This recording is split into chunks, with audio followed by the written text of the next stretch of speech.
আসসালামু আলাইকুম এভরিওয়ান, কেমন আছেন সবাই? আজকে দীর্ঘ ১৯ দিন পর আমি ঢাকায় চলে যাচ্ছি। আমার ভাই আমাকে দিয়ে আসতে যাচ্ছে ইলিশা লঞ্চঘাট। ইলিশা লঞ্চঘাট হলো ভোলার অন্যতম একটি নামকরা লঞ্চঘাট। আমার মামাতো ভাই হচ্ছে এসএসসি ক্যান্ডিডেট, তাই তার একটু তাড়া আছে। সে আমাকে দিয়ে কোনো রকম চলে যাবে। তারপর আমরা উঠে পড়ি ইলিশা লাইনের সবথেকে দ্রুতগামী লঞ্চ সম্পদ।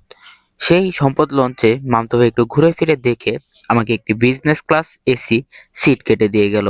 যেহেতু আমি একা ছিলাম তাই কেবিন নেওয়ার প্রয়োজন নেই, তাই এটাই কাটা হলো আজকে।